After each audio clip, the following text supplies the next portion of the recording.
ইরাকে সাদ্দাম হোসেন নামে একজন ব্যক্তি আছে, আমি তার পার্টির কেউ না, আমি এক্সাম্পল দিচ্ছি। তো সেই ব্যক্তির কাছে মারণাস্ত্র আছে, নিউক্লিয়ার ওয়েপন্স আছে, ইত্যাদি ইত্যাদি। কি করতে হবে? এখন তাকে আক্রমণ করতে হবে। আক্রমণ করা হলো, অল্প কিছুদিনের মধ্যে ইরাক ম্যাসাকার, হাজার হাজার মানুষ মারা গেল, লক্ষ লক্ষ নারীকে ধর্ষণ করা হলো। তার সবাই মুসলিম ছিলেন। আর আমরা এখানে বিষয়টা এভাবে দেখেছি, না ওরা তো শিয়া, আমরা তো সুন্নি, আমরা কেন ওদের ব্যাপারে কথা বলতে যাবো?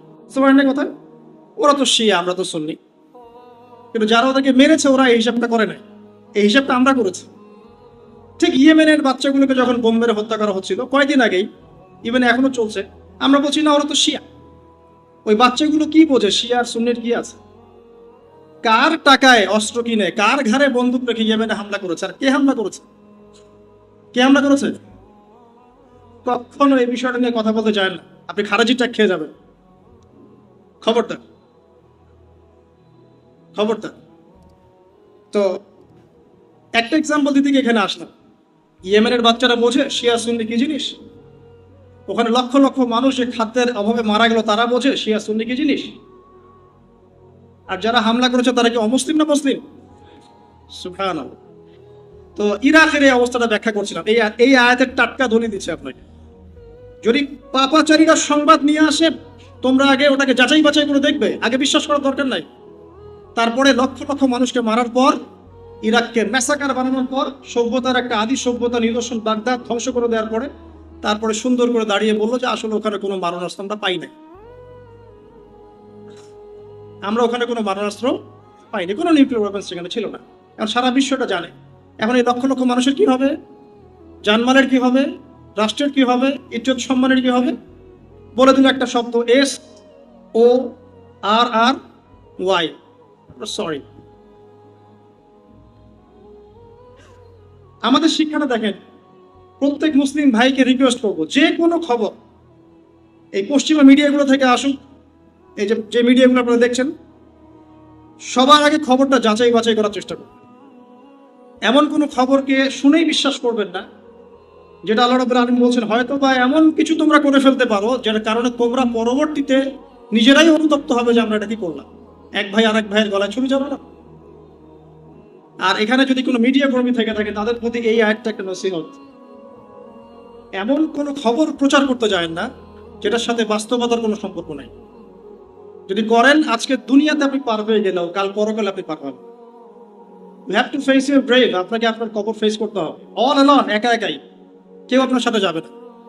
সো প্রফেশন ইজ গুড, প্রফেশনটা ভালো, কোনো সমস্যা নেই, কিন্তু অনেস্ট থাকেন, সত্য প্রচার করেন, সত্যের সাথে থাকেন, সত্য সেবী ইনশাআল্লাহ, আল্লাহ পাক বারাকাত দেন।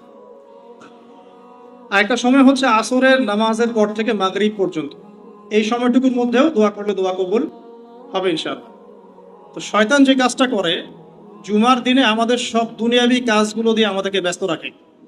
দেখবেন যত বিয়ের অনুষ্ঠান, বেড়াতে যাওয়া, পিকনিক, হ্যাঁ, যত রকম এক্সকারশন, শিক্ষা সফর, যা যা আছে সব কিছু, এগুলো দেখবেন জুমার দিনেই বেশি হয়। জুমার এই মহান ফজিলত থেকে শয়তান আমাদেরকে ভুলিয়ে রাখে। আল্লাহ পাক আমাদেরকে বোঝার তৌফিক দান করুন, আমিন। আরেকটা কাজ বলবো জুমার দিনে, সেটা হলো সূরাতুল কাহফ তেলাওয়াত করা। যদি পুরোটা তেলাওয়াত করতে পারেন আলহামদুলিল্লাহ, যদি অর্থ সহ করতে পারেন আরো ভালো, যদি নাও পারেন শুধু তেলাওয়াত করেন তাতেও চলবে আলহামদুলিল্লাহ। যদি পুরোটা না পারেন, প্রথম 10 আয়াত, শেষের 10 আয়াত ইনশাআল্লাহ হক আদায় হয়ে যাবে ইনশাআল্লাহ। তো যদি এমন হয় যে আপনি তেলাওয়াত করতে অক্ষম, যদি এটা খুব লজ্জাজনক যে আমরা জীবনে সবকিছুই শিখবো কিন্তু কোরআন তেলাওয়াত করতে শিখবো না, তারপরেও ধরে নিলাম যে আপনি কোরআন একেবারেই তেলাওয়াত করতে পারেন না, আমার নসিহত আপনার জন্য সেটা হলো আপনি অ্যাটলিস্ট সূরা কাহফের তেলাওয়াতটা শুনুন, অডিও প্লে করে সূরা কাহফের তেলাওয়াতটা শুনুন। শুনলেও ইনশাআল্লাহ আপনার মাথার মধ্যে এটার তেলাওয়াত প্লে হতে থাকবে ইনশাআল্লাহ, কিছুটা হলেও হক আদায় হবে আশা করা যায় ইনশাআল্লাহ আযza ওয়া জাল।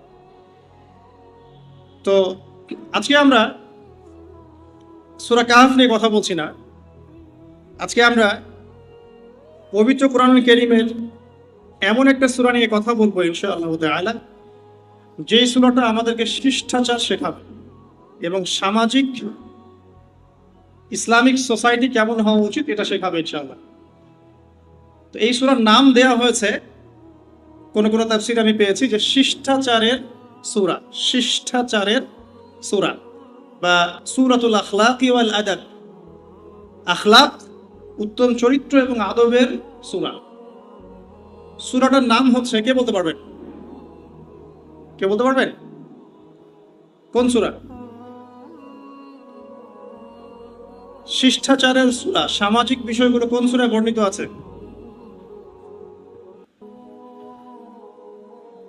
সমস্যা নাই, না পারলে ফাইন নাই, না পারলে আমরা জরিমানা করব না। জি, পারলে পুরস্কার আছে। 10 সেকেন্ড সময় দিলাম, বলেন। জি, কে বলেছে? মাশাআল্লাহ, আপনি আমার সাথে নামাজের পরে মিট করবেন ইনশাআল্লাহ। আমার ভাইয়ের নাম কি? মাশাআল্লাহ, আল্লাহ পাক ভাইকে নিয়ে খায় দারাজ করুক। ভাই ঠিক বলেছেন, সূরাতুল হুজুরাত। কোন সূরা? হুজুরাত। আসুন আমরা সময় নষ্ট না করে সামনের দিকে যাই। আউযু বিল্লাহি মিনাশ শাইতানির রাজীম, বিসমিল্লাহির রহমানির রহিম। এই সূরার মধ্যে আল্লাহ রাব্বুল আলামিন ইসলামিক শিষ্টাচার শিখিয়েছেন এবং ইসলামিক সমাজ কেমন হবে বা হওয়া উচিত আল্লাহ রাব্বুল আলামিন সেটা বর্ণনা করেছেন। প্রথম আয়াতে আল্লাহ পাক যেটা বলেছেন, আমি খুব থরলি অনুবাদগুলো করব এবং এখান থেকে কিছু মৌলিক কথাগুলো শেয়ার করব ইনশাআল্লাহ তাআলা। ওয়া মা তাওফীকি ইল্লা বিল্লাহ আলাইহি তাওয়াক্কালতু ওয়া ইলাইহি উনীব। আল্লাহ পাক বলেন, ইয়া আইয়ুহাল্লাযীনা আমানু, ইয়া আইয়ুহাল্লাযীনা আমানু, হে মুমিনগণ, হে ঈমানদারগণ। আব্দুল্লাহ ইবনে আব্বাস রাদিয়াল্লাহু আনহু তিনি বলতেন, যখনই আল্লাহ রাব্বুল আলামিন কোরআনে ইয়া আইয়ুহাল্লাযীনা আমানু বলবেন, তখন তোমরা কান খাড়া করে থাকবে। কারণ ইয়া আইয়ুহাল্লাযীনা আমানু বলে সম্বোধন করার পরেই আল্লাহ পাক কোনো না কোনো আদেশের কথা বলবেন অথবা নিষেধের কথা বলবেন। অতএব তোমরা কান খাড়া করে শোনো। তো আমরাও কান খাড়া করে শুনি আল্লাহ পাক কি বলছেন। ইয়া আইয়ুহাল্লাযীনা আমানু, হে মুমিনগণ, লা তুকদ্দিমু বাইনা ইয়াদাইল্লাহি ওয়া রাসূলিহি। প্রথম কথা, হে মুমিনগণ, তোমরা যারা ঈমান এনেছো, তোমরা যারা আল্লাহে বিশ্বাস করো, ফেরেশতায় বিশ্বাস করো, নবী রাসূলগণে বিশ্বাস করো, আসমানি কিতাবে বিশ্বাস করো, যারা পরকালে বিশ্বাস করো এবং তাকদীরের ভালো মন্দে বিশ্বাস করো, তোমরা যারা এই 6টা বিষয় বিশ্বাস করো, ঈমানদার, লা তুকদ্দিমু, তোমরা অগ্রগামী হও না, আগ বেরো না, বাইনা ইয়াদাইল্লাহি ওয়া রাসূলিহি, আল্লাহ এবং তার রাসূলের সামনে তোমরা অগ্রবর্তী হও না, অগ্রগামী হও না। অর্থাৎ আল্লাহ এবং তার রাসূলের পক্ষ থেকে যদি কোনো আদেশ বা নিষেধ চলে আসে, তোমরা তা ক্রস করতে যেও না। আমি খুব সরলভাবে বলার চেষ্টা করছি। যখন আল্লাহর পক্ষ থেকে কোনো আদেশ চলে আসবে বা কোনো নিষেধ, বা তার রাসূলের পক্ষ থেকে কোনো আদেশ বা কোনো নিষেধ, তোমরা এর অগ্রবর্তী হও না। সিম্পল।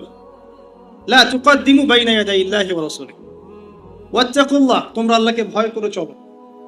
ওয়াত্তাকুল্লাহা ইন্নাল্লাহা সামিউন আলীম, তোমরা আল্লাহকে ভয় করো, আল্লাহ পাক সবকিছু শোনেন এবং সবকিছু জানেন।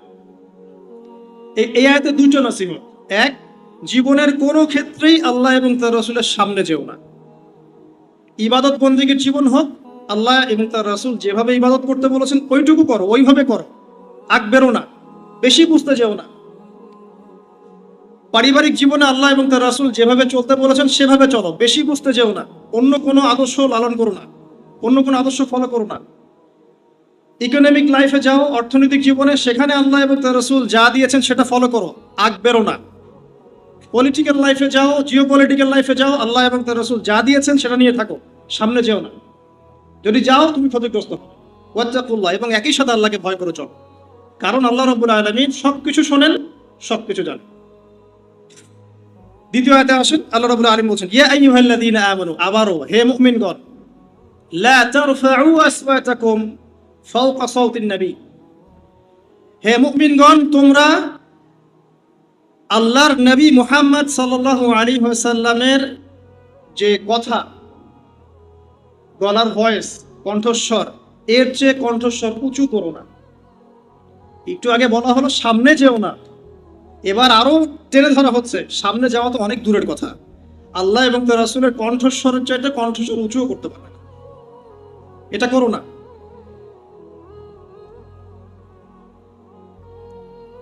ওয়ালা তাজহারু লাহু, এবং তার সাথে উচ্চ স্বরে কথা বলো না, বিল কওলি কাজাহরি বা'দিকুম লিবা'দ, তোমরা একে অপরের সাথে যেভাবে কথা বলো সেভাবে তার সাথে কথা বলো না।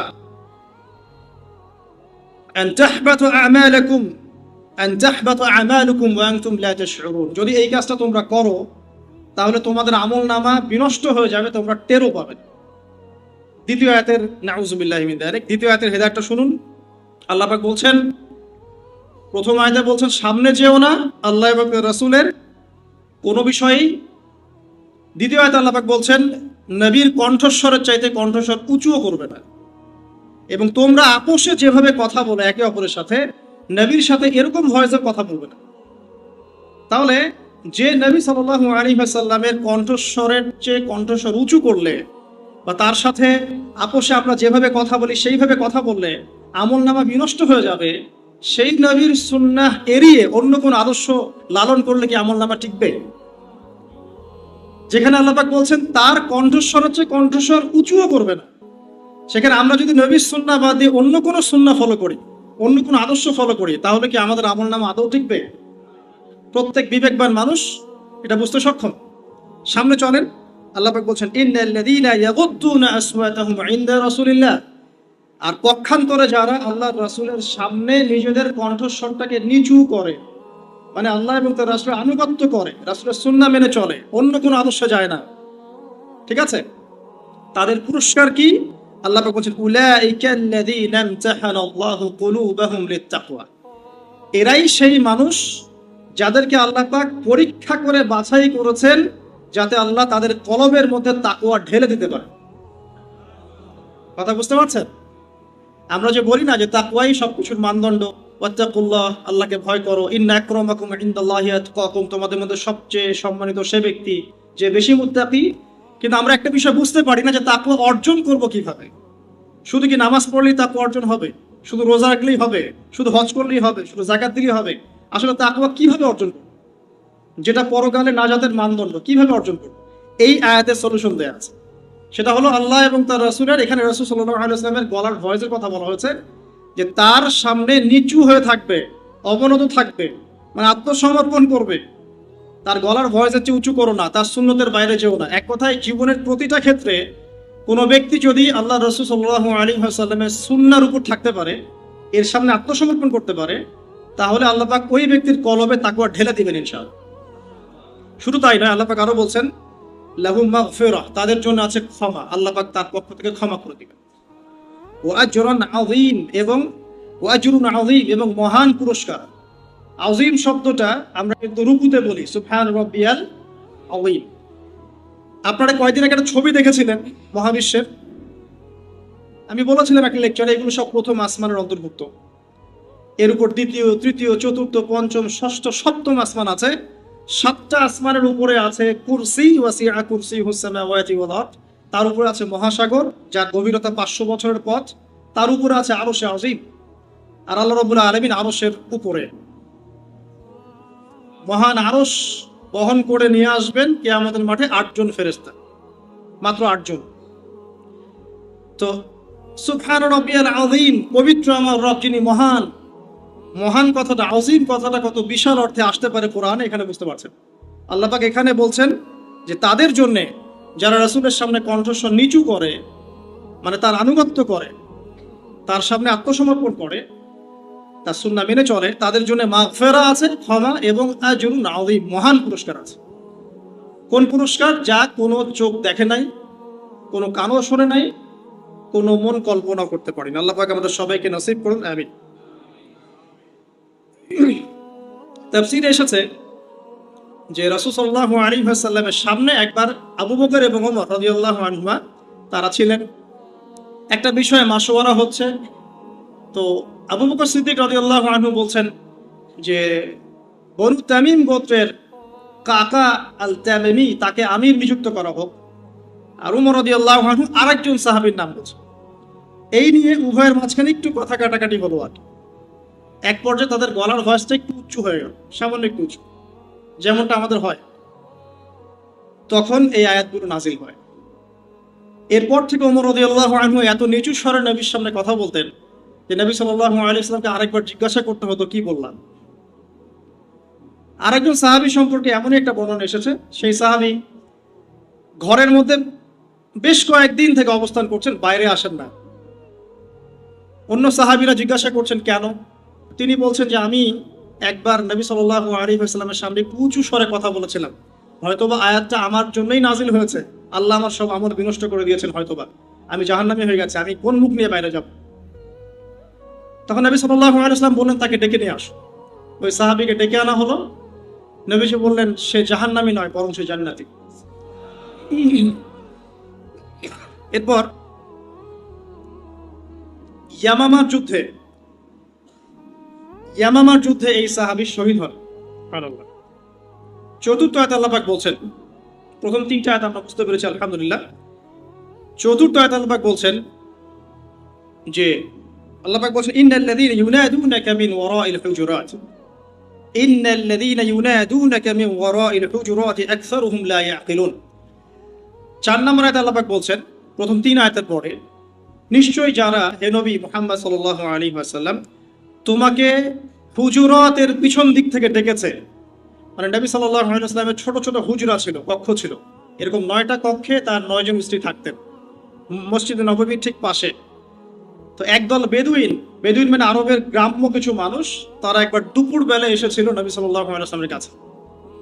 তাকে না পেয়ে তারা ঘরের বাহির থেকে তাকে ডাকা শুরু করেছিল জোরে জোরে, হে মুহাম্মদ সাল্লাল্লাহু আলাইহি ওয়াসাল্লাম বাইরে আসুন এভাবে বলা শুরু করেছে। নবী সাল্লাল্লাহু আলাইহি ওয়াসাল্লাম মনে মনে একটু অস্বস্তি বোধ করেছেন, কিন্তু মুখে কিছু বলেন নাই, মুখে তাদেরকে কোনো কটু কথা বলেন নাই, কিন্তু আল্লাহ পাক সেই অস্বস্তির অবস্থাটা বুঝতে পেরেছেন। তো আল্লাহ পাক বলছেন যে নিশ্চয়ই যারা তোমাকে এই হুজুরাতের পিছন থেকে ডাকে আকসারুহুম লা ইয়াকিলুন, তাদের বেশিরভাগের আকল নাই, বেশিরভাগের জ্ঞান নাই, মানে তারা একটু গ্রাম্য মানুষ, তাদের এত ভদ্রতাবোধ নাই।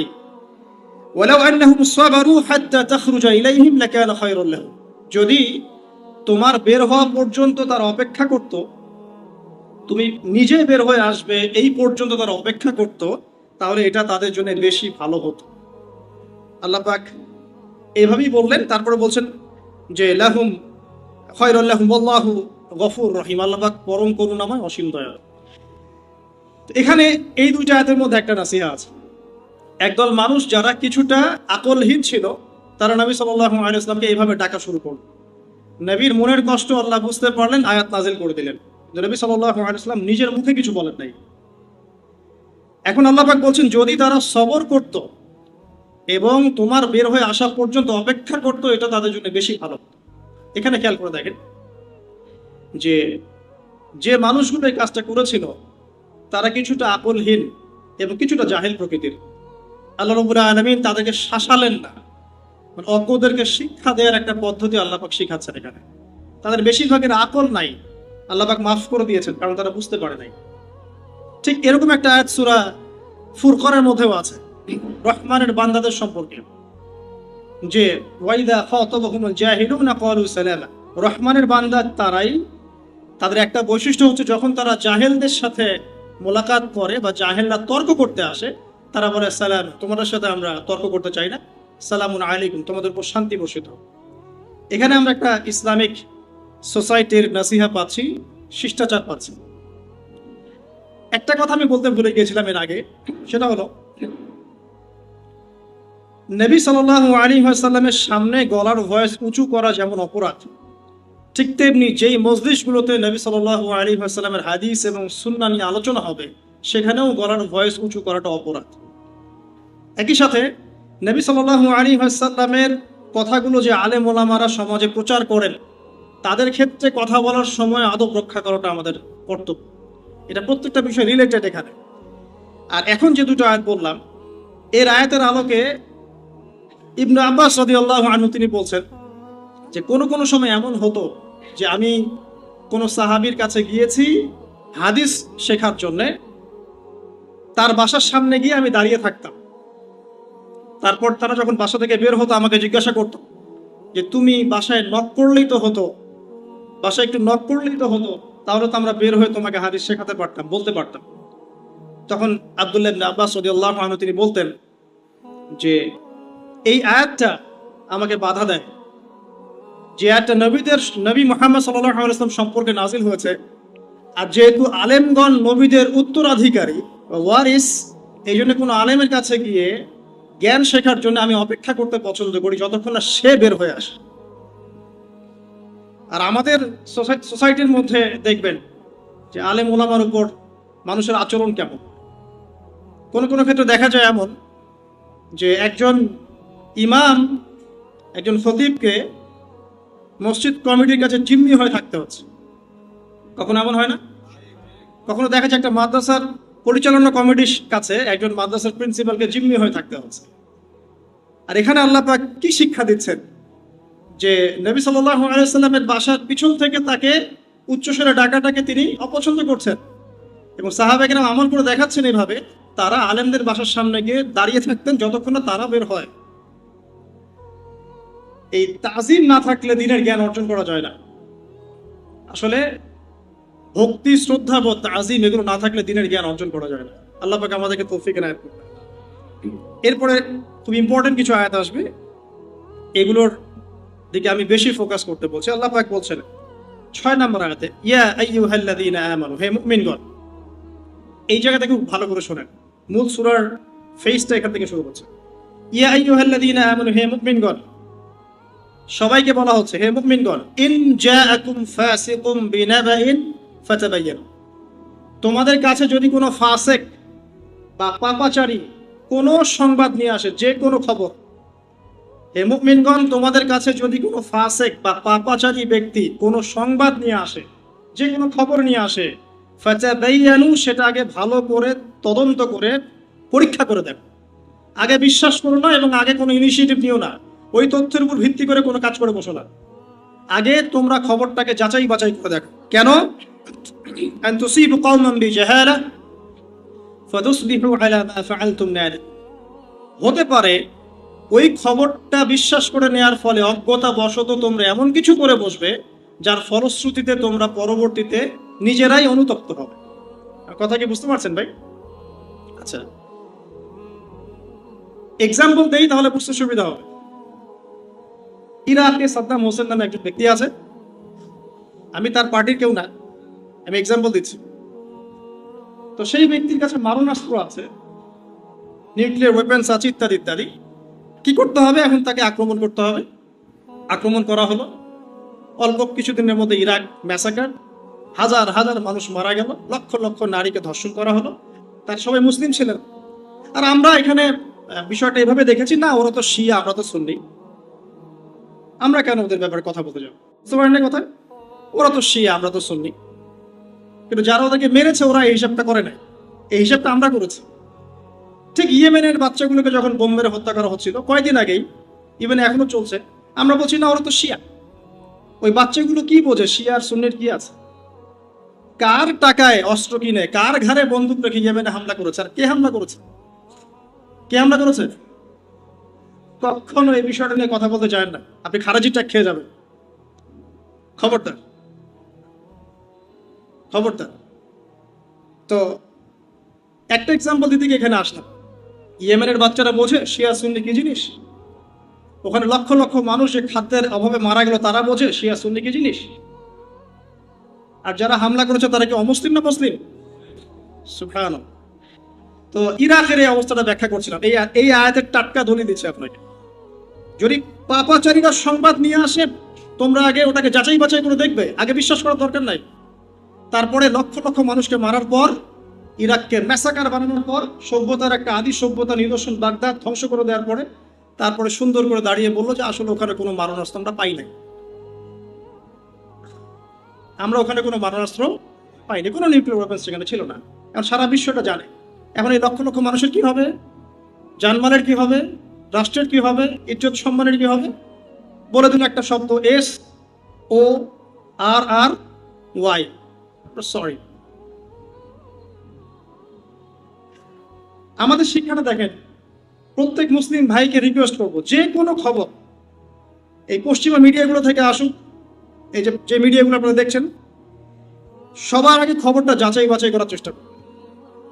এমন কোনো খবরকে শুনেই বিশ্বাস করবেন না যেটা আল্লাহ রাব্বুল আলামিন বলছেন, হয়তো বা এমন কিছু তোমরা করে ফেলতে পারো যার কারণে তোমরা পরবর্তীতে নিজেরাই অনুতপ্ত হবে যে আমরা এটা কি করলাম। এক ভাই আরেক ভাইয়ের গলায় ছুরি যাবে না। আর এখানে যদি কোনো মিডিয়া কর্মী থেকে থাকে, তাদের প্রতি এই আয়াতটা একটা নসিহত, এমন কোনো খবর প্রচার করতে যায় না যেটার সাথে বাস্তবতার কোনো সম্পর্ক নাই। যদি করেন, আজকে দুনিয়াতে আপনি পার হয়ে গেলেও কাল পরকালে আপনি পারবেন। You have to face your brave. আপনাকে আপনার কবর ফেস করতে হবে অল অ্যালন, একা একাই, কেউ আপনার সাথে যাবে না। সো প্রফেশন ইজ গুড, প্রফেশনটা ভালো, কোনো সমস্যা নেই, কিন্তু অনেস্ট থাকেন, সত্য প্রচার করেন, সত্যের সাথে থাকেন, সত্য সেবী করেন, ইনশাআল্লাহ। আল্লাহ পাক বারাকাত দেন। আল্লাহ পাক এই কথাটা বলার পরে সামনে যাচ্ছেন, তিনি বলছেন ওয়াইলামু আন্না ফীকুম রাসূলুল্লাহ, হে মুমিনগণ তোমরা জেনে রাখো তোমাদের সাথে তোমাদের সাথে আল্লাহ রাসূল আছেন, মানে রাসূল তখন জীবিত ছিলেন। লাউ ইউতিউকুম ফি কাসীরিম মিনাল আমরি লাআনিতুম, যদি রাসূল সাল্লাল্লাহু আলাইহি ওয়াসাল্লাম বেশিরভাগ ক্ষেত্রে তোমাদের কথা ফলো করা শুরু করেন, তাহলে তোমরাই ক্ষতিগ্রস্ত হবে। আল্লাহর ওহী যখন আসে, এটার উপরে যদি তিনি তোমাদের মতামতকে বেশি প্রাধান্য দিতে চান, তাহলে তোমরাই ক্ষতিগ্রস্ত হবে। ওহীটা এসেছে আমাদের কল্যাণের জন্যই। ওয়ালাকিন্নাল্লাহা হাব্বাবা ইলাইকুমুল ঈমান ওয়া যায়্যানা, অথচ আল্লাহ রাব্বুল আলামিন হে মুমিনগণ তোমাদের অন্তরে ঈমানকে সুশোভিত করেছেন। সুবহানাল্লাহ। ওয়া হাব্বাবা ইলাইকুমুল ঈমান ওয়া যায়্যানাহু ফি কুলুবিকুম ওয়া কাররাহা ইলাইকুমুল কুফরা ওয়াল ফুসুক ওয়াল ইসয়ান, এবং হে মুমিনগণ তোমাদের অন্তরে আল্লাহ পাক কুফরি, ফাসিকি এবং অবাধ্যতা এগুলোকে অপছন্দনীয় করেছেন। আলহামদুলিল্লাহ। উলাইকা হুমুর রাশিদুন, এবং এরাই হচ্ছে মূলত রাশিদ, সুপথপ্রাপ্ত। ফাদলা মিনাল্লাহি ওয়া নি'মা, এটা আল্লাহর পক্ষ থেকে ফাদল মানে অনুগ্রহ এবং নিয়ামত। আল্লাহু আলিমুল হাকিম, আল্লাহ রাব্বুল আলামিন আলিম মানে সবকিছু জানেন এবং হাকিম মানে প্রজ্ঞাময়। আরো সামনে আসেন, আল্লাহ রাব্বুল আলামিন বলছেন সূরা হুজুরাত আয়াত নাম্বার 9, আল্লাহ পাক বলছেন ওয়া ইন তাইফাতানি মিনাল মুমিনিন ইকতাতালু ফাসলিহু বাইনাহুমা। লিসেন, শিষ্টাচারের সূরা, সামাজিকতার সূরা আমাদেরকে শেখাচ্ছে। হে মুমিনগণ, কাদেরকে বলছেন? মুমিনদেরকে। হে মুমিনগণ, যদি তোমাদের মধ্যে দুটো দল আপোষে একে অন্যের বিরুদ্ধে যুদ্ধ করে বা লড়াই করে বা একে অন্যের বিরুদ্ধে লেগে থাকে, ওয়াইন তাইফাতানি মিনাল মুমিনিন ইকতাতালু, মানে দুটা মুমিন দল একে অপরের এগেইনস্টে যদি যুদ্ধ করে বা লড়াই করে ইত্যাদি, তোমাদের কাজ কি তখন? মুমিনরা তোমরা কি করবা তখন? ফাসলিহু বাইনাহুমা, তোমাদের কাজ হচ্ছে তোমরা পক্ষপাতিত্ব করো না, বরং তাদের মাঝখানে ইসলাহ করার চেষ্টা করো। কথা কি বুঝতে পারছেন? মুমিনদের মধ্যে দুইটা দলকে দেখেন, যে মুমিন সবাই মুমিন মুসলিম, কিন্তু আপোষে ইখতিলাফ করছে, মারামারি কাটাকাটি হানাহানিতে লিপ্ত আছে। হোক দুইটা মুসলিম দেশ, অথবা হোক একটা দেশের মধ্যে দুইটা মুসলিম দল, অথবা একটা ধর্মের মধ্যে ইসলামের মধ্যে দুইটা ইসলামিক দল, অথবা দেখবেন কোনো সময় দুইজন আলেম, তারাও একে অপরের সাথে। তো আপনার আমার কাজ কি? আপনার আমার কাজ হচ্ছে ইসলাহ করে দেয়া, উভয়ের মাঝখানে মীমাংসা করে দেয়া। আমাদের কাজ ওখানে আগুনে ঘি ঢালা নয়, আমাদের কাজ কিবোর্ড নিয়ে ওখানে যুদ্ধ করা না, আমাদের কাজ মানে সমালোচনার যোগ্য না হলেও সমালোচনা করা নয়। আমাদের কাজ হচ্ছে উভয়ের মাঝখানে ইসলাহ এবং সংশোধনের চেষ্টা করা। এরপর ফাইন বাগাত ইহদাহুমা আলাল উখরা, ইসলাহ হওয়ার পর, সংশোধন হওয়ার পরেও যদি একদল আরেক দলের উপর চড়াও হয়, তখন কি করবে তোমরা? ফাকাতিলুল লাতী তাবগী হাত্তা তাফিআ ইলা আমরিল্লাহ, তখন তোমরা যেটা করবা, তোমরা জালেমের নয় মাজলুমের পক্ষ অবলম্বন। প্রথমে ইসলাহ করে দিবা, এরপরেও যদি দেখা যায় আবার তারা লড়াই করছে, তাহলে তোমরা যে জালেম তার পক্ষ নিও না, যে মাজলুম তার পক্ষ নাও, যতক্ষণ না আল্লাহ পাকের ফয়সালা নেমে আসে। ফাইন ফাআত, এরপরে যদি আবার তারা বিরত হয়ে যায়, ফাসলিহু, তাহলে আবার ইসলাহ সংশোধন করে দাও। ফাসলিহু বাইনাহুমা বিল আদল, উভয়ের মাঝখানে ইসলাহ করে দাও আদলের সাথে। আদল মানে হচ্ছে ন্যায় বিচারের সাথে উভয়ের মাঝখানে ইসলাহ করো। ওয়া আকসিতু, এবং তোমরা সুবিচার করো। ইন্নাল্লাহা ইউহিব্বুল মুকসিতিন, নিশ্চয়ই আল্লাহ রাব্বুল আলামিন সুবিচারকারীদেরকে ভালোবাসেন। এই আয়াতটার তাফসীর পড়তে গিয়ে আমি একটা হাদিস পেয়েছিলাম, যে যারা সুবিচার করবে পৃথিবীতে, যাদেরকে আল্লাহ পাক বিচার করার ক্ষমতা দিয়েছেন, পলিটিক্যাল পাওয়ার দিয়েছেন, সুবিচার করবে। হাদিস এসেছে যে কিয়ামতের মাঠে আল্লাহ রাব্বুল আলামিন, রহমান মানে আল্লাহ রাব্বুল আলামিনের একটা নাম রহমান, রহমানের ডান দিকে নূর বা আলোর কিছু সিংহাসন থাকবে। এই সিংহাসনে আল্লাহ পাক তাদেরকে বসাবেন ইনশাআল্লাহ। কাদেরকে বসাবেন?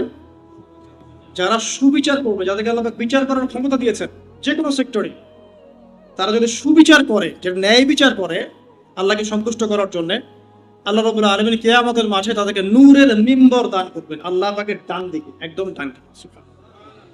আল্লাহ পাক আমাদের সবাইকে সুবিচার করার তৌফিক দান করুন।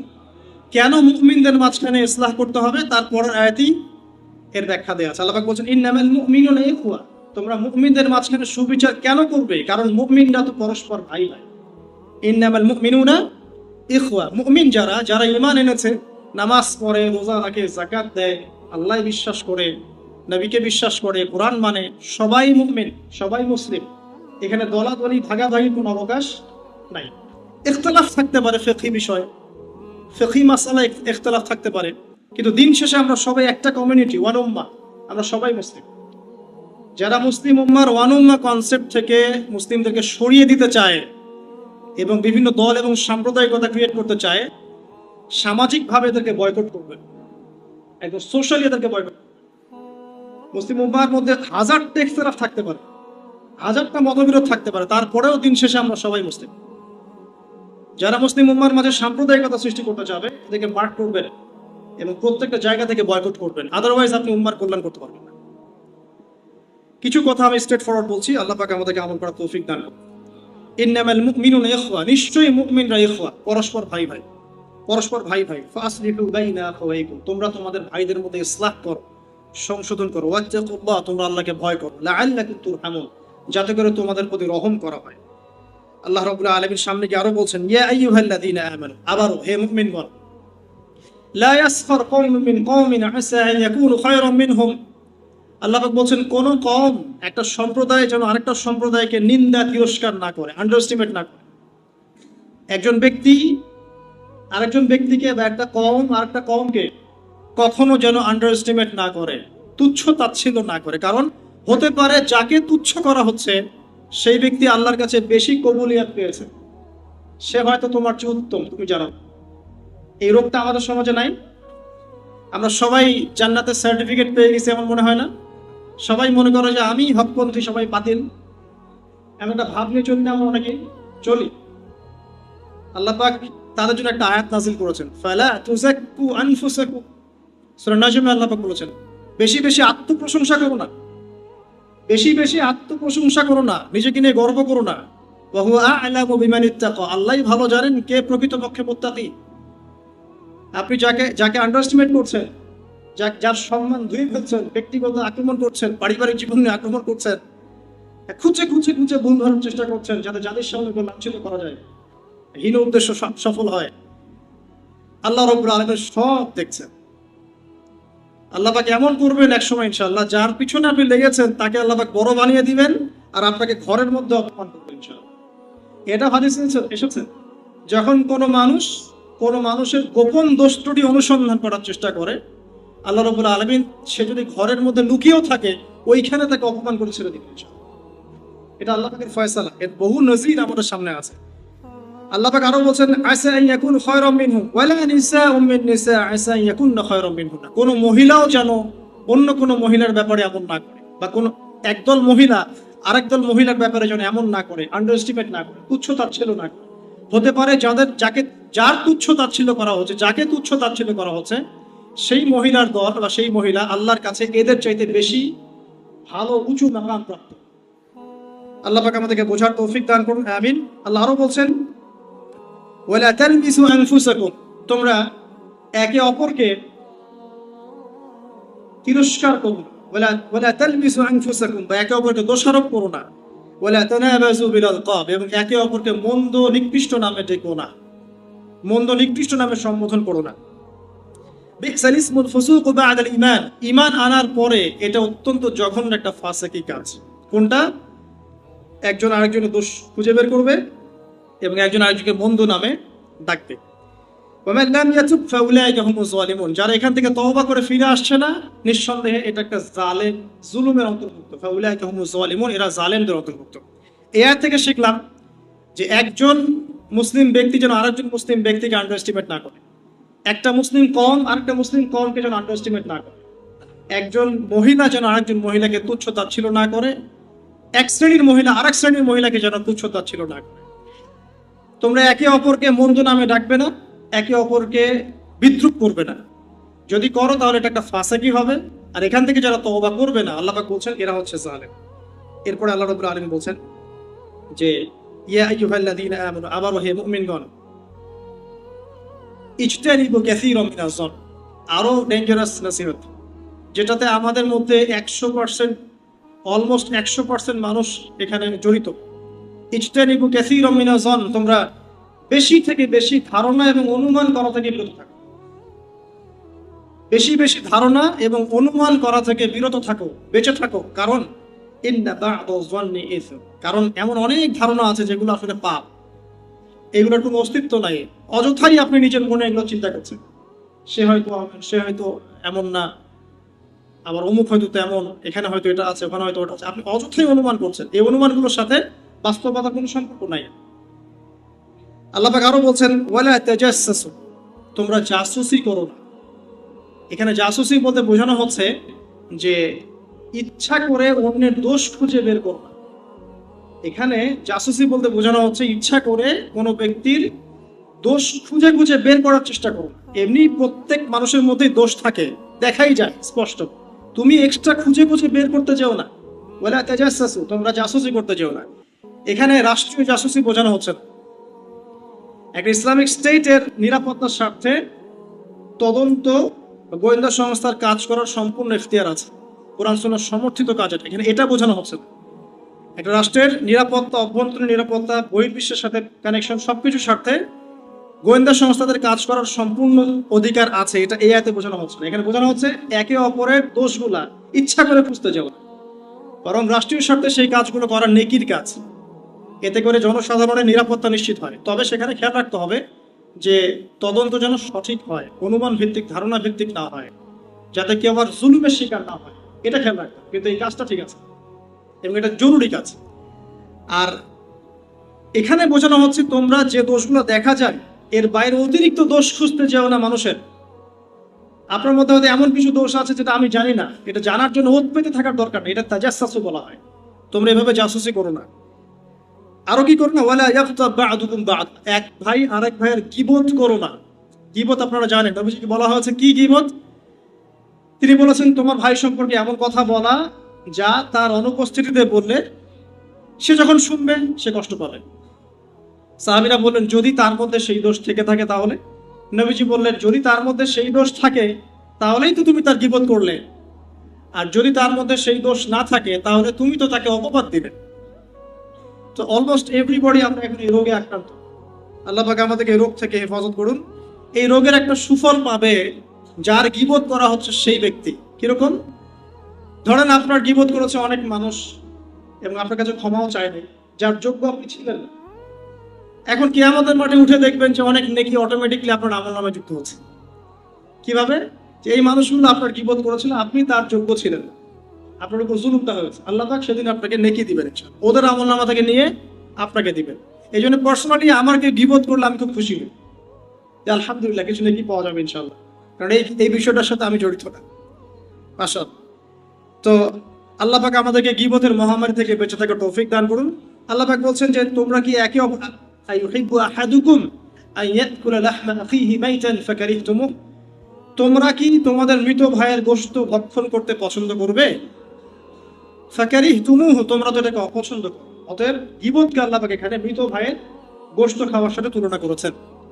এখন দেখেন না যে কাক কাকের গোশত খায় না, অনেক সময় দেখা যায় এক আলেম আর এক আলেমের গোশত খাচ্ছে, দেখেন না? এখনকার যুগে এমন চলছে, কাকও কাকের গোশত খায় না, মুসলিম মুসলিমের গোশত খায়, মুমিন মুমিনের গোশত খায়। কোন কোন ক্ষেত্রে দেখবেন এক দাড়ি টুপিওয়ালা লোক আরেক দাড়ি টুপিওয়ালা লোকের গোশত খাচ্ছে। এমন অনেক মানুষ জুলুমের শিকার আছে এই সমাজে, যাদের পিছনে এমন মানুষ কাজ করেছে যারা দেখতে ওই মানুষের মতোই। কথা বুঝতে পারছেন? এমন অনেক মানুষ জুলুমের শিকার হয়েছে এই সমাজে, বা হচ্ছে প্রতিনিয়তই, যাদের পিছনে এমন মানুষ আছে যে ওই মানুষের মতোই দেখতে। সমাজদার কে লিয়ে ইশারা কাফি। ওয়াত্তাকুল্লাহ, তোমরা আল্লাহকে ভয় করো। তোমরা আল্লাহকে ভয় করো, ইন্নাল্লাহা তাওয়াবুর রহিম, আল্লাহ পাক নিঃসন্দেহে তওবা কবুলকারী এবং পরম দয়ালু। এরপরে আল্লাহ পাক আরো বড় পরিসরে বলছেন ইয়া আইয়ুহান নাস, এবার কিন্তু আর মুমিন বলছেন না আল্লাহ পাক, ইয়া আইয়ুহান নাস, হে মুমিন, হে মানব জাতি, ইয়া আইয়ুহান নাস, হে পুরো মানব জাতি। এখানে আর মুমিনদেরকে নিয়ে কথা বলছেন না, পুরো মানব জাতিকে বলছেন ইন্না খালাকনাকুম মিন যাকারিন ওয়া উনসা, হে মানব জাতি তোমাদেরকে আমি সৃষ্টি করেছি একজন পুরুষ একজন নারী থেকে। ইন্না খালাকনাকুম মিন যাকারিন ওয়া উনসা ওয়া জাআলনাকুম শুউবা ওয়া ক্বাবাইলা লিতাআরাফু, হে মানব জাতি তোমাদেরকে আমি সৃষ্টি করেছি একজন পুরুষ একজন নারী থেকে, আদম এবং হাওয়া থেকে। অতঃপর তোমাদেরকে বিভক্ত করে দিয়েছে বিভিন্ন কবিলা এবং দলে উপদলে, জাতিতে, কবিলায়, গোত্রে বিভক্ত করেছে। কেন? লিতাআরাফু, যাতে তোমরা একে অপরের সাথে পরিচিত হতে পারো। ভাষার পার্থক্য থাকবে, রঙের পার্থক্য থাকবে, সংস্কৃতির পার্থক্য থাকবে, রুচি অভ্যাসের পার্থক্য থাকবে, ভৌগোলিক পার্থক্য থাকবে, বাট পরিচিত হওয়ার জন্য তোমাদেরকে আমি এভাবে বিভক্ত করেছি, গর্ব ফখর করার জন্য না। কারণ আল্লাহর কাছে সম্মানের মানদণ্ড এগুলো নয়, ভাষা, বর্ণ, রং, জাতীয়তাবাদ, এগুলো সম্মানের মানদণ্ড নয়। কি মানদণ্ড? ইন্না আকরামাকুম ইনদাল্লাহি আতকাকুম, তোমাদের মধ্যে আল্লাহর কাছে সবচেয়ে বেশি সম্মানিত সেই ব্যক্তি যে ব্যক্তি তোমাদের মধ্যে সবচেয়ে বেশি মুত্তাকি, শেষ, যার তাকওয়া বেশি, সে তোমাদের মধ্যে আল্লাহর কাছে সবচেয়ে বেশি সম্মানিত, হোক সে গরিব বা ধনী বা সাদা বা কালো বা যে কোনো ভৌগোলিকতার, যে কোনো জাতীয়তাবাদ, যে কোনো ভাষা বা যে কোনো রঙের। আল্লাহ রাব্বুল আলামিন সামনে আরো বলছেন ক্বালাতিল আরাবু আমান্না, আমরা শেষ করে দিচ্ছি, আর দু তিনটা আয়াত আছে। ক্বালাতিল আরাবু আমান্না, হে নবী আরবরা বলে, আরবের যারা বেদুইন ছিল তারা বলে যে আমরা ঈমান এনেছি, আমরা ঈমান এনে ফেলেছি। কুল লাম তুমিনু, হে নবী আপনি বলে দিন তোমরা ঈমান নিয়ে আসোনি, তোমরা প্রকৃত অর্থে ঈমান নিয়ে আসোনি। ওয়ালাকিন কুলু আসলামনা, বরং তোমরা বলো যে আমরা কেবল ইসলাম কবুল করেছি, মানে কেবল কালেমার সাক্ষ্য দিয়ে মুসলিম হয়েছে, এখনো পরিপূর্ণ ঈমান তোমাদের কলবে ঢোকে নাই। ওয়ালাম্মা ইয়াদখুলিল ঈমানু ফি কুলুবিকুম, তোমাদের কলবের মধ্যে এখনো ঈমানের সব লেভেল প্রবেশ করেনি। ওয়াইন তুতিউল্লাহ ওয়া রাসূলা, তবে তোমরা যদি আল্লাহর আনুগত্য করো এবং তার রাসূলের আনুগত্য করো, লা ইয়ালিতকুম মিন আমালিকুম শাইআ, তাহলে আল্লাহ পাক তোমাদের আমলের কিছুই বিনষ্ট করবেন না। মানে আল্লাহ এবং তার রাসূলের আনুগত্য করলে পরে তোমরা প্রকৃত অর্থে মুমিন হবে ইনশাআল্লাহ। আল্লাহ পাক তোমাদের আমল বিনষ্ট করবেন না। ইন্নাল্লাহা গফুরুর রহিম, নিশ্চয়ই আল্লাহ রাব্বুল আলামিন পরম করুণাময় এবং অসীম দয়ালু। এবার আল্লাহ বলছেন যে আসলেই মুমিন কারা। 15 নম্বর আয়াতে আল্লাহ বলছেন ইন্নামাল মুমিনুনা আল্লাযীন, নিশ্চয়ই মুমিন তারাই যারা, নিশ্চয়ই মুমিন তারা যারা আমানু বিল্লাহি ওয়া রাসূলিহি, যারা আল্লাহর প্রতি ঈমান নিয়ে এসেছে এবং তার রাসূলের প্রতি ঈমান নিয়ে এসেছে। সুম্মা লাম ইয়ারতাবু, ঈমান আনার পরে আর কখনো সংশয় সন্দেহ করে নাই। প্রকৃত অর্থে মুমিন কারা? যারা আল্লাহর প্রতি ঈমান এনেছে, রাসূলের প্রতি ঈমান এনেছে এবং ঈমান আনার পরে আর কোনো সংশয় আরোপ করে নাই, একদম নিঃসন্দেহে নিঃসংকোচে তারা আল্লাহ এবং তার রাসূলের আনুগত্য করেছে। আর কি করেছে? ওয়াজাহাদু বিআমওয়ালিহিম ওয়া আনফুসিহিম ফি সাবিলিল্লাহ, এবং আল্লাহর পথে তারা নিজেদের মাল এবং নিজেদের জান দিয়ে জিহাদ করেছে। কি এটা? আল্লাহ পাকের দ্বীন ইসলাম আল্লাহ পাকের জমিনে প্রচার হবে, প্রসার হবে, প্রতিষ্ঠা হবে। এর জন্য আপনি আপনার কথা, আপনার কলম, আপনার মাল, আপনার জান, আপনার যা কিছু আল্লাহ পাক আপনাকে দিয়েছেন, এই বিষয়গুলোকে ব্যবহার করে আপনি যখন দ্বীনটাকে প্রচার করার চেষ্টা করছেন, প্রসার করার চেষ্টা করছেন, এস্টাবলিশমেন্টের চেষ্টা করছেন, এই প্রতিটা কাজই জিহাদের অন্তর্গত। এটা কোশ্চিন কালেও নিরপরাধ মানুষকে বোম মেরে হত্যা করার নাম নয়। এটা কোশ্চিন কালেও একটা শান্তিপূর্ণ পরিবেশে ফাসাদ সৃষ্টি করার নাম। এটা কখনো পশ্চিমা গোরখ ধাঁধায় পড়ে উগ্রতা প্রদর্শন করার নাম নয়, মুসলিমদের মসজিদে বোম মারার নাম নয়, নিরপরাধ মানুষকে হত্যা করার নাম নয়। এটা ওই ইসলাম থেকে বহিষ্কৃত দল আল খাওয়ারিজদের আকীদার মধ্যে চলে গিয়ে কবিরা গুনাহ করলেই মানুষকে হত্যা করে ফেলতে হবে, এইসব কনসেপ্টের নাম নয়, বরং এটা ইবাদতের। আল্লাহ পাক সূরা আনকাবুতে বলেছেন ওয়াল্লাযিনা জাহাদু ফিনা, যারা আমার পথে প্রচেষ্টা চালায়, লা ইয়াহদিয়ান্নাহুম সুবুলানা, আমি তাদেরকে পথ দেখাই। অনেক আয়াতে আল্লাহ, প্রায় 100-র বেশি আয়াত আপনি পাবেন এখানে আছে। হাল উনাব্বিউকুম, তোমাদেরকে জানিয়ে দিব না যে কোন ব্যবসাটা সবচেয়ে বেশি উত্তম। আল্লাহ পাক বলছেন সেখানে সূরা সফের মধ্যে, যারা আল্লাহর প্রতি ঈমান নিয়ে আসবে, রাসূলের প্রতি ঈমান নিয়ে আসবে, আল্লাহর দ্বীনকে প্রচার করার জন্য, প্রসার করার জন্য জান মাল দিয়ে আল্লাহর পথে প্রচেষ্টা চালাবে, এই ব্যবসা সবচেয়ে বড় ব্যবসা। এবং এর ফলশ্রুতিতে তারা পরকালে তো জান্নাত পাবে, দুনিয়াতেও সফল হবে, এমনটাই সূরা সফের মধ্যে বলা আছে। পড়ে দেখ। তো এই শব্দটাকে নিয়ে বিভ্রান্তির কোনো সুযোগ নাই, এবং এটার মানে উগ্রতা প্রদর্শন করে সন্ত্রাসী কার্যকলাপ চালানোর না করে। আল্লাহ পাকের দিনটা আল্লাহ পাকের জমিনে সবার মাঝে ছড়িয়ে পড়ুক, প্রসার হোক, প্রচার হোক, প্রতিষ্ঠা লাভ হোক। এর জন্য আপনি নফসের সাথে করেন, জান দিয়ে, মাল দিয়ে, সময় দিয়ে, শ্রম দিয়ে, প্রতিটা ইনিশিয়েটিভ আপনার এর মধ্যে অন্তর্ভুক্ত, এবং এটা একটা ইবাদতের নাম। আল্লাহ পাক বলছেন প্রকৃত মুমিন তারাই যারা ঈমান আনে আল্লাহর প্রতি, রাসূলের প্রতি, এবং কোনো সন্দেহ পোষণ করে না, তারপরে দিনের জন্য প্রচেষ্টা চালায়, আল্লাহর পথে প্রচেষ্টা চালায়। উলাইকা হুমুস সাদিকুন, এবং এরাই হচ্ছে প্রকৃতপক্ষে সত্যবাদী। আল্লাহ পাকের পরের আয়াতে বলছেন কুল আতুআল্লিমুনা আল্লাহ বিদীনিকুম, তোমরা কি, হে নবী বলে দিন, তোমরা কি আল্লাহকে তার দিন শেখাতে চাচ্ছ? তোমরা কি আল্লাহকে তার দিন শেখাতে চাচ্ছ? ওয়াল্লাহু ইয়ালামু মা ফিস সামাওয়াতি ওয়া মা ফিল আরদ, অথচ আল্লাহ পাক আসমান জমিনের প্রতিটা বিষয় সম্পর্কে জ্ঞাত আছে।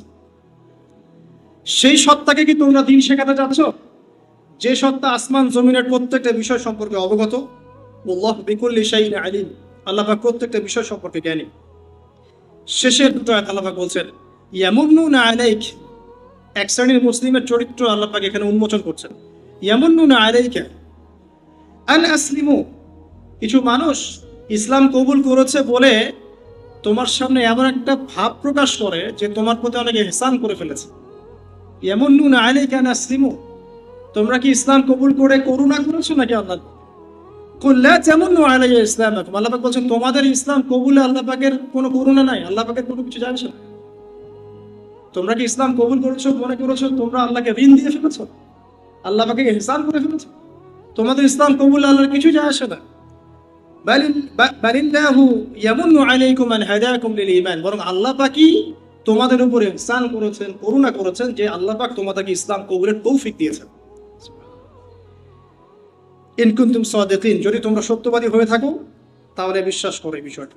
ইন্নাল্লাহা ইয়ালামু গায়বাস সামাওয়াতি ওয়াল আরদ, নিশ্চয় আল্লাহ রাব্বুল আলামিন গায়েবের সমস্ত বিষয় জানেন, আসমান জমিনের গায়েবের সমস্ত বিষয় জানেন। আল্লাহু বাসীরুম বিমা তা'মালুন, আল্লাহ রাব্বুল আলামিন সবকিছু দেখেন তোমরা যা করছো। এই কথাটা বলে আল্লাহ পাক সূরাটাকে শেষ করেছেন।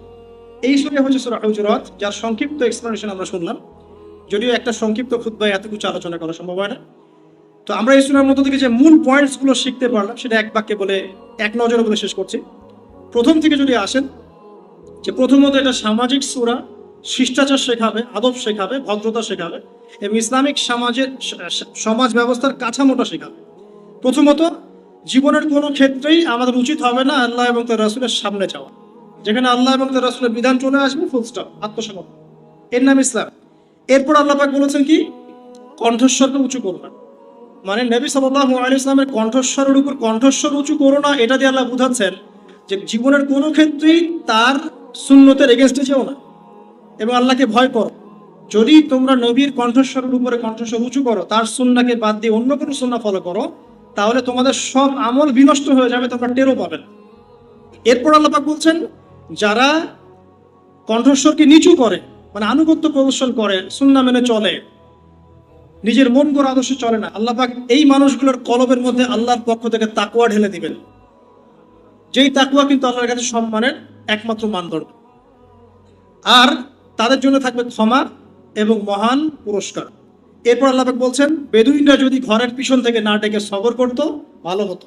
এখানে আমরা শিখবো যে যারা আনকালচার কিছুটা, যারা একটু মানে আকলহীন বা ভদ্রতা রুচিবোধে কিছুটা ঘাটতি আছে, এইসব মানুষদের সাথে তর্ক না করা, কারণ তাদেরকে কাছে ডেকে আদবের সাথে বোঝানো, নরম হওয়া। আল্লাহ পাক এখানে কিন্তু কঠোর হননি, আল্লাহ পাক ক্ষমা করেছেন। আল্লাহ পাক বলছেন ভালো হতো যদি তারা সবর করতো তুমি বের হয়ে আসা পর্যন্ত। এভাবেই মানুষকে শেখাতে হয়। আর এখন দেখবেন আমাদের শেখানোর ভাষাগুলো আক্রমণাত্মক। আমরা কাউকে কিছু শেখাতে গেলে আক্রমণ করি, আগে ব্যক্তিকে আক্রমণ করি, দলকে আক্রমণ করি। এভাবে শেখানো যায় না, এভাবে মানুষকে ইসলাহ করা যায় না।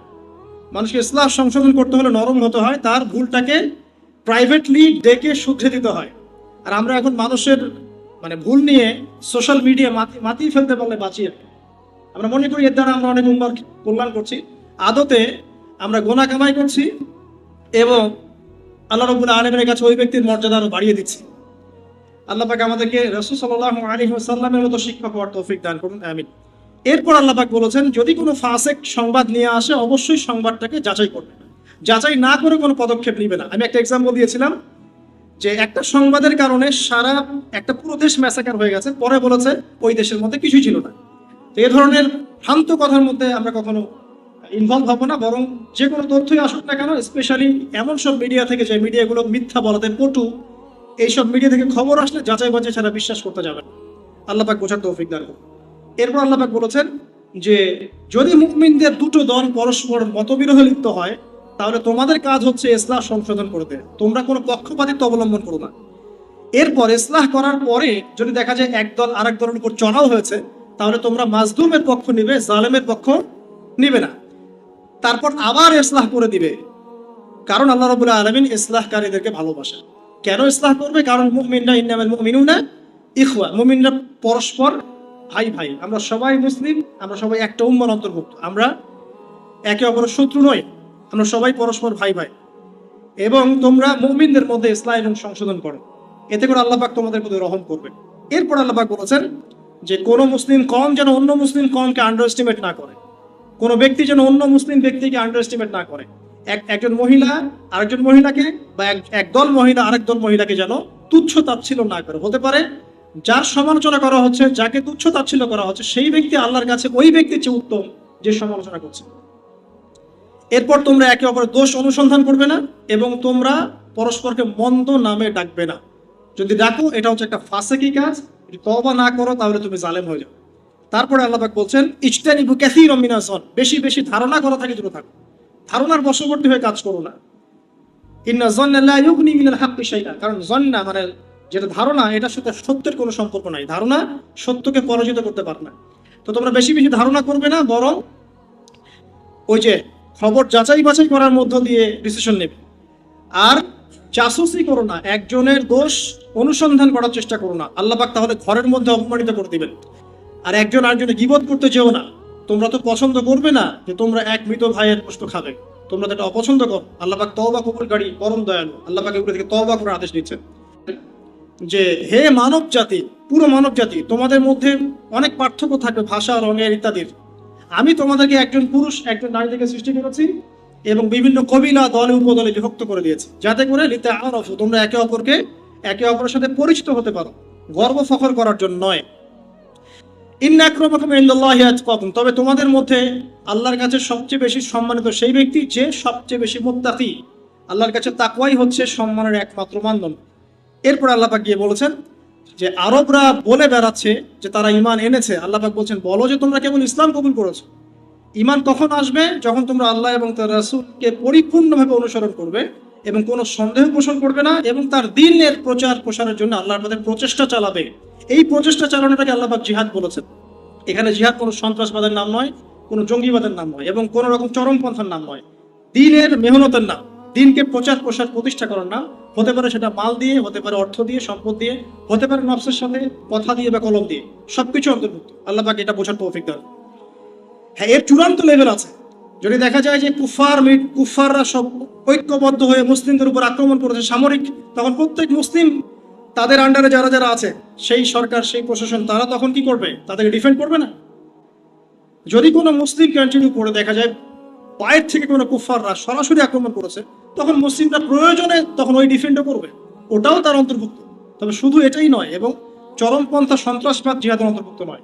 এটা দিনকে এগিয়ে নেওয়ার নাম, প্রচারের নাম, প্রতিষ্ঠার নাম, এবং এটা একটা ইবাদত। এরপর আল্লাহ পাক বলেছেন যে তোমরা কি আল্লাহকে দিন শেখাতে চাও? তোমরা কি মনে করো যে তোমরা ইসলাম কবুল করে আল্লাহকে ধন্য করেছো? বরং আল্লাহই তোমাদেরকে ইসলাম কবুলের তৌফিক দিয়ে আল্লাহ পাক তোমাদেরকে ধন্য করেছেন। আর তোমরা যা করছো আল্লাহ রাব্বুল আলামিন এর সবকিছুই দেখছেন। এই কথা বলে আল্লাহ পাক এই সামাজিক সূরাটাকে শেষ করেছেন। আল্লাহ রাব্বুল আলামিন আমাদের সবাইকে আল কোরআন বুঝে পড়ার তৌফিক দান করুন, ব্যাখ্যা সহ পড়ার তৌফিক দান করুন, বরেণ্য উলামায়ে কেরামের সোহবতে গিয়ে তাফসীর পড়ার তৌফিক দান করুন। আল্লাহ পাক আমাদেরকে আরবি ভাষা শেখার তৌফিক দান করুন এবং কোরআনের এক একটা সূরা যে শিক্ষাগুলো আমাদেরকে দিচ্ছে এগুলো জেনে বুঝে আমল করার তৌফিক আল্লাহ পাক আমাদের সবাইকে দান করুন। আল্লাহ পাক আমাদের দেশ ও জাতিকে সমৃদ্ধ করুন। একই সাথে আমরা দোয়া করবো আল্লাহ পাক আমাদের যুব সমাজকে হেদায়েত দান করুন এবং আমাদের রিজিকের যাদের সমস্যা আছে আল্লাহ পাক সমস্যাগুলোকে দূর করে দিন। আল্লাহ পাক যাবতীয় বৈশ্বিক ফিতনা থেকে আমাদের দেশটাকে আল্লাহ পাক হেফাজত করুন। আল্লাহ রাব্বুল আলামিন আমাদের মা বোনদেরকে খাস পর্দায় থাকার তৌফিক এনায়েত করুন। আমাদের মধ্যে যারা অসুস্থ আছেন আল্লাহ পাক সবাইকে শেফায়ে কামেলা দান করুন। আমাদের মধ্যে যারা পারিবারিক সমস্যায় ভুগছেন আল্লাহ পাক পরিবারের সমস্ত সমস্যাগুলোকে সলভ করে দিন। আমাদের সন্তানদেরকে আল্লাহ পাক মুসলিমের মতো মুসলিম রূপে মানুষ করার তৌফিক দান করুন। আল্লাহ রাব্বুল আলামিন আমাদের দৃশ্য এবং অদৃশ্যের যাবতীয় বিপদ আপদ এবং বালা মুসিবত থেকে আল্লাহ পাক আমাদের ব্যক্তি, পরিবার, সমাজ এবং রাষ্ট্রকে হেফাজত করুন। আমিন।